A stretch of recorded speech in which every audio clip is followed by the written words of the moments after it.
Assalamualaikum warahmatullahi wabarakatuh. Perkenalkan, kami dari kelompok 4.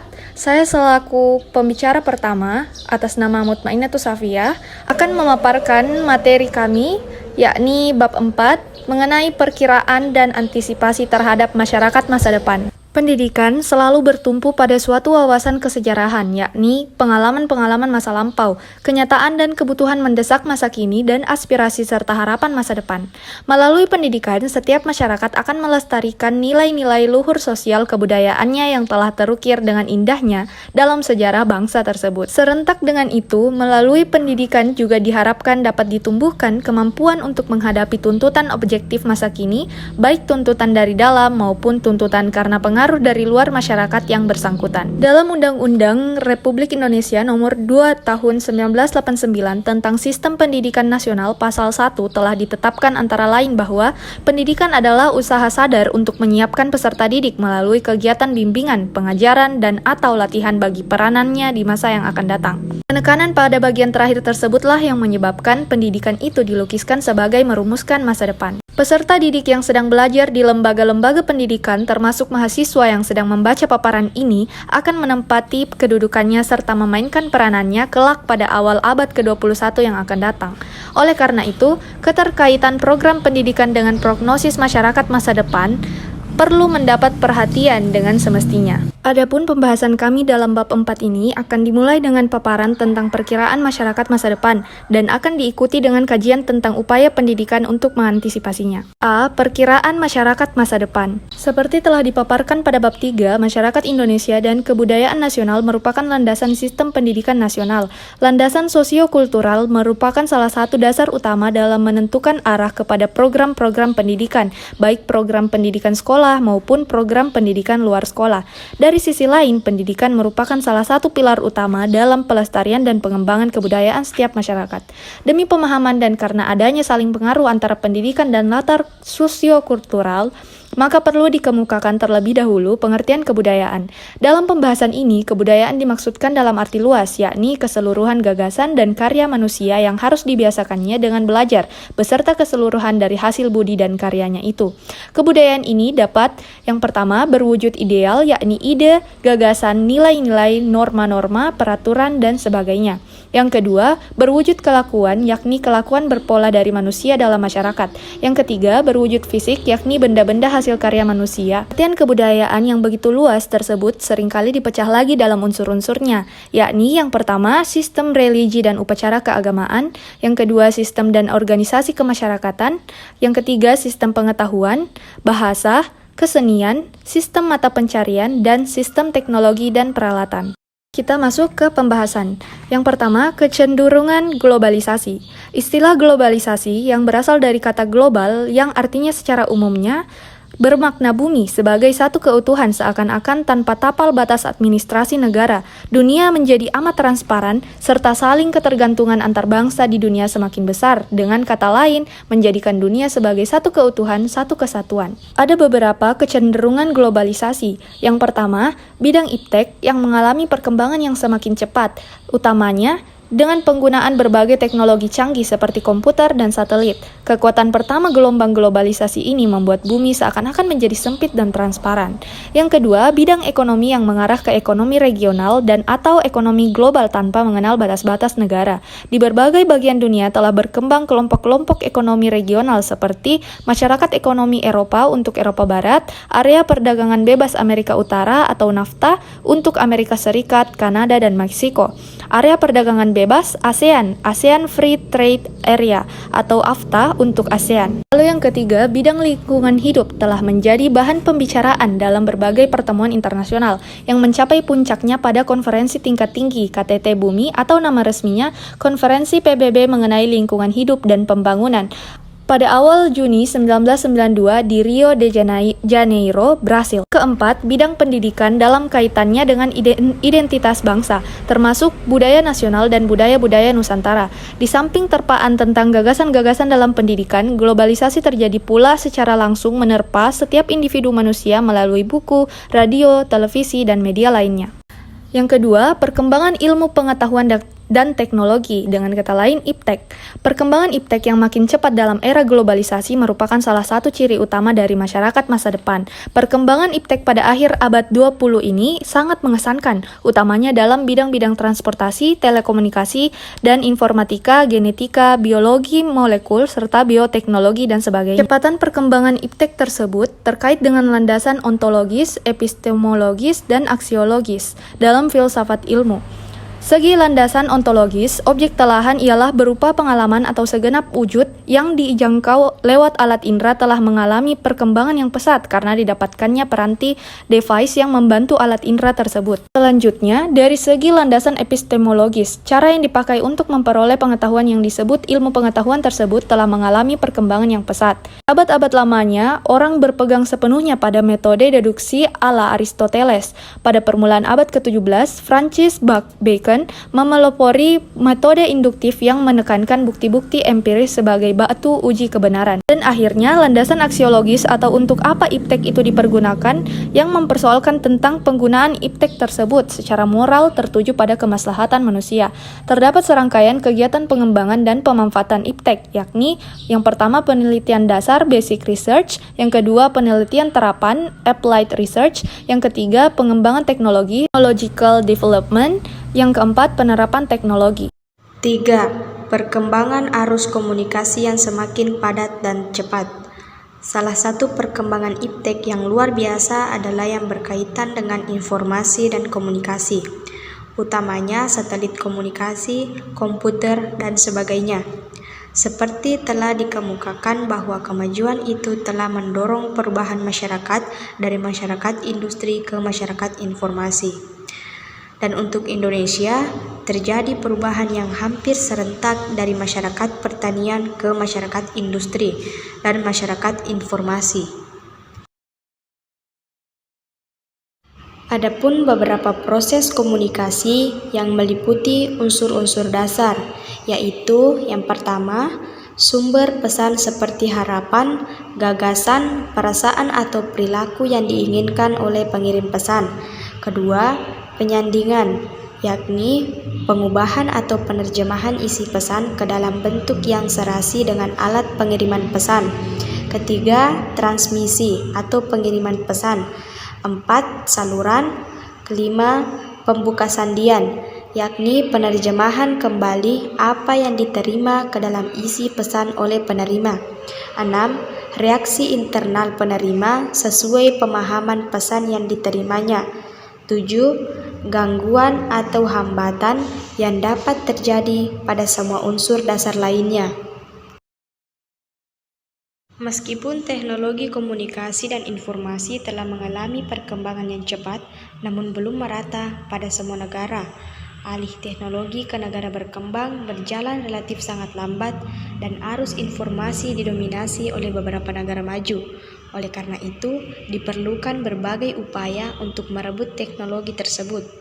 Adapun beberapa faktor yang harus diperhatikan dalam upaya-upaya tersebut, seperti yang pertama, pengembangan teknologi satelit yang mutakhir.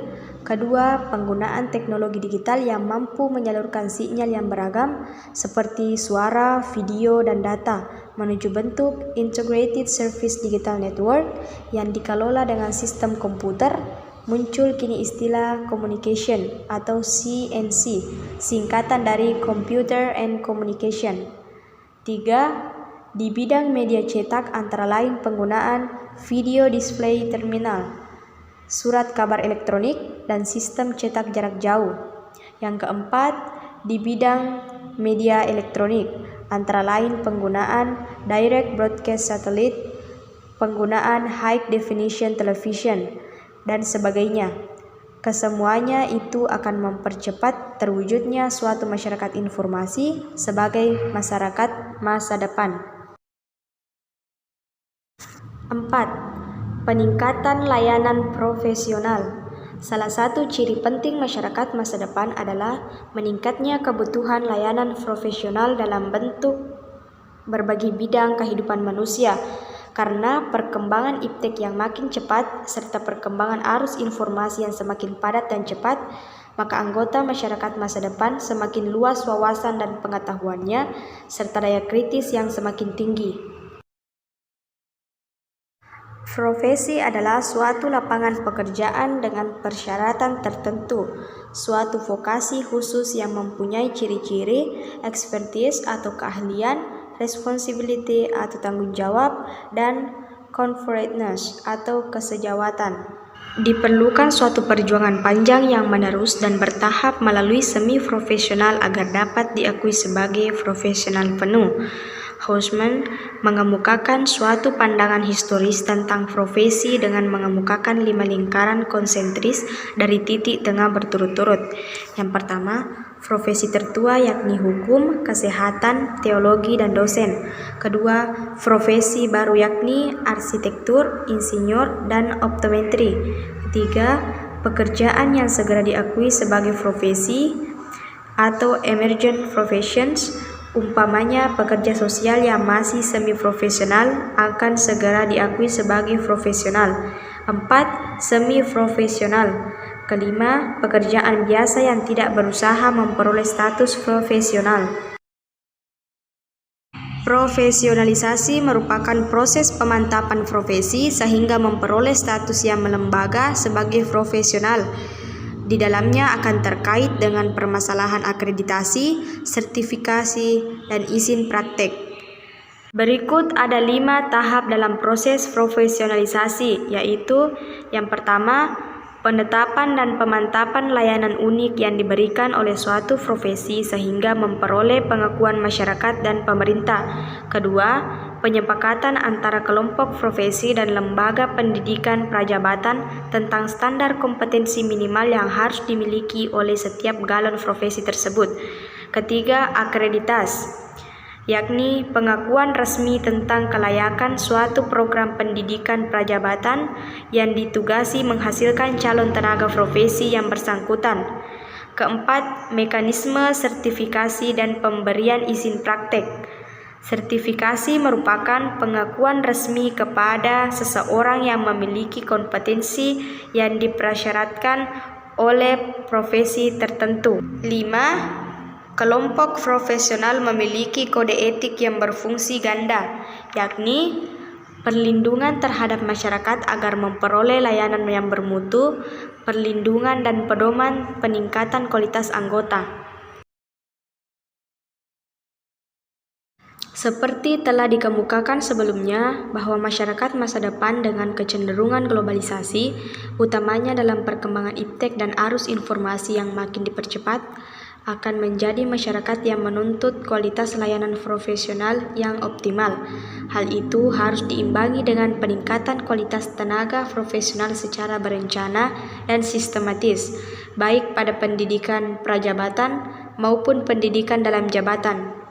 Dengan demikian, kualitas hidup dan kehidupan manusia dalam masyarakat di masa depan akan lebih baik lagi. Selanjutnya bagian B, upaya pendidikan dalam mengantisipasi masa depan.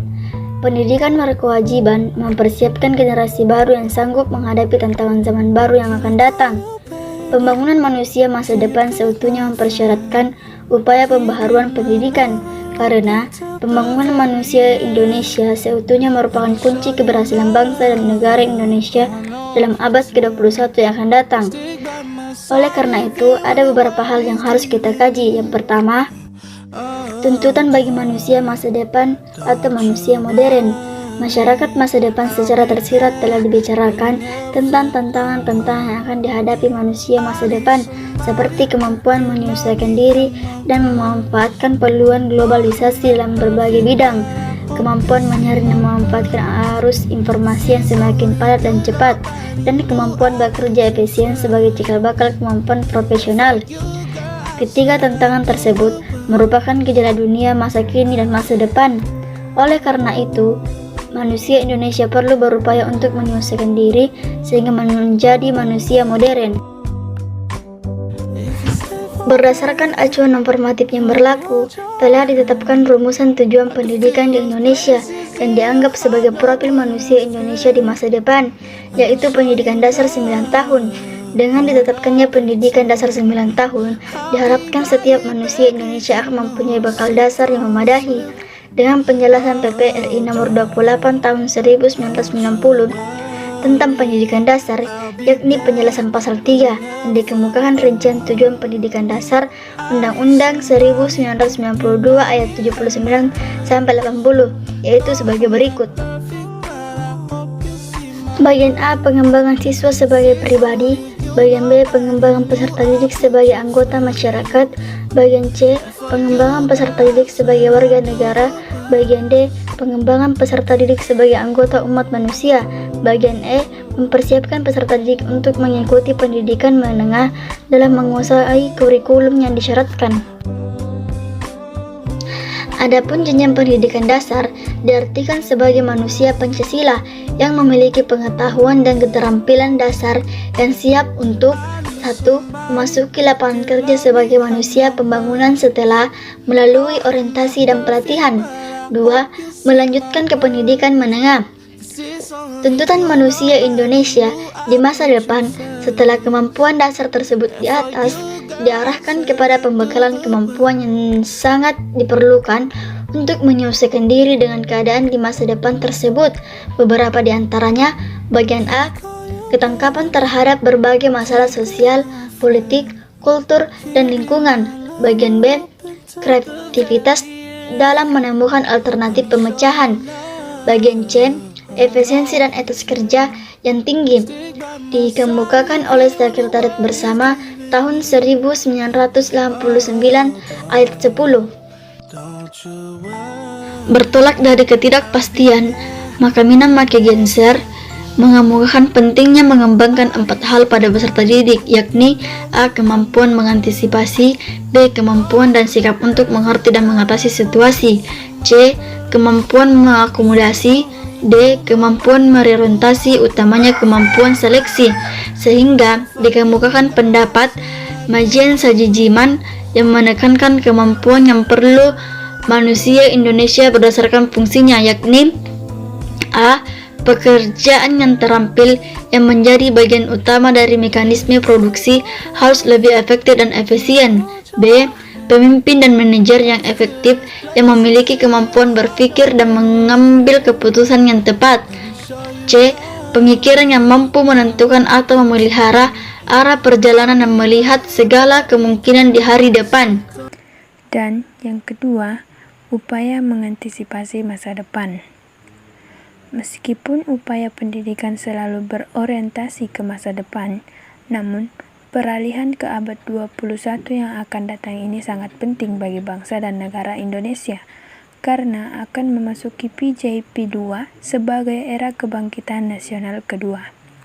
Upaya mengantisipasi masa depan melalui pendidikan akan diarahkan pada 1. Perubahan nilai dan sikap. 2. Pengembangan kebudayaan. Dan 3. Pengembangan sarana pendidikan. Perubahan nilai dan sikap. Nilai merupakan norma, acuan yang seharusnya dan atau kaidah yang akan menjadi rujukan perilaku. Nilai-nilai tersebut dapat bersumber dari berbagai hal seperti agama, hukum, adat istiadat, moral, dan sebagainya, baik yang tertulis maupun yang tidak tertulis. Sebagai kemampuan internal, sikap akan sangat berperan menentukan apabila terbuka kemungkinan berbagai alternatif untuk bertindak. Dalam sikap, dapat dibedakan 3 aspek, yakni 1. Aspek kognitif seperti pemahaman tentang objek sikap. Yang kedua, aspek efektif yang sangat dipengaruhi oleh nilai dan dapat sangat subjektif seperti setuju atau tak setuju, suka atau benci, dan sebagainya. Dan yang ketiga, aspek konatif yang mendorong untuk bertindak sesuai dengan sikap terhadap objek tersebut. Ketiga aspek tersebut pada dasarnya terpadu dalam membentuk sikap seseorang. Pengembangan kebudayaan. Kebudayaan mencakup unsur-unsur mulai dari sistem religi, kemasyarakatan, pengetahuan, bahasa, kesenian, mata pencarian, sampai dengan sistem teknologi dan peralatan. Saling pengaruh dalam pengembangan kebudayaan di dunia ini merupakan hal yang lumrah. Dalam sejarah tercatat bagaimana puncak kebudayaan pada suatu wilayah tertentu akan memengaruhi kebudayaan lain di dunia ini. Berkaitan dengan hal itu, UNESCO telah menetapkan konsep dasawarsa kebudayaan sedunia yang menekankan bahwa pengembangan kebudayaan dunia masa kini harus meliputi 4 dimensi, yakni 1. Afirmasi atau penegasan dimensi budaya dalam proses pembangunan, karena pembangunan akan hampa jika tidak diilhami oleh kebudayaan masyarakat atau bangsa yang bersangkutan. 2. Mereafirmasi dan mengembangkan identitas budaya, dan setiap kelompok manusia berhak diakui identitas budayanya. 3. Partisipasi, yakni dalam pengembangan suatu bangsa dan negara, maka partisipasi yang optimal dari masyarakat adalah mutlak perlu. 4. Memajukan kerjasama budaya antar bangsa yang merupakan tuntutan mutlak dalam era globalisasi. Pengembangan sarana pendidikan. Pengembangan sarana pendidikan sebagai salah satu prasyarat utama menjemput masa depan dengan segala kesempatan dan tantangan. Khusus untuk menyongsong era globalisasi yang makin tidak terbendung, terdapat beberapa hal yang secara khusus memerlukan perhatian dalam bidang pendidikan. Santoso S. Hamijoyo 1990 mengemukakan 5 strategi dasar dalam era globalisasi tersebut, yakni 1. Pendidikan untuk pengembangan iptek dipilih terutama dalam bidang-bidang yang vital seperti manufakturing pertanian sebagai modal utama menghadapi globalisasi. 2. Pendidikan untuk pengembangan keterampilan manajemen, termasuk bahasa-bahasa asing yang relevan untuk hubungan perdagangan dan politik, sebagai instrumen operasional untuk berkiprah dalam globalisasi. 3. Pendidikan untuk pengelolaan kependudukan, lingkungan, keluarga berencana, dan kesehatan sebagai penangkal terhadap menurunnya kualitas hidup dan hancurnya sistem pendukung kehidupan manusia. 4. Pendidikan untuk pengembangan sistem nilai, termasuk filsafat, agama, dan ideologi demi ketahanan sosial budaya termasuk persatuan dan kesatuan bangsa. 5. Pendidikan untuk mempertinggi mutu tenaga kependidikan dan kepelatihan, termasuk pengelola sistem pendidikan formal dan non-formal, demi penggalakan peningkatan pemerataan mutu, relevansi, dan efisiensi sumber daya manusia secara keseluruhan. Khusus untuk pendidikan tinggi, terdapat kecenderungan perkembangannya pola pemecahan masalah secara multidisiplin. Oleh karena itu, diperlukan suatu program pendidikan yang kuat dalam dasar keahlian yang akan memperluas wawasan keilmuan dan membuka peluang kerja sama dengan bidang keahlian lainnya. Pendidikan akan menyiapkan peserta didik memasuki masyarakat di masa depan. Oleh karena itu, keputusan dan tindakan dalam bidang pendidikan seharusnya berorientasi ke masyarakat masa depan tersebut.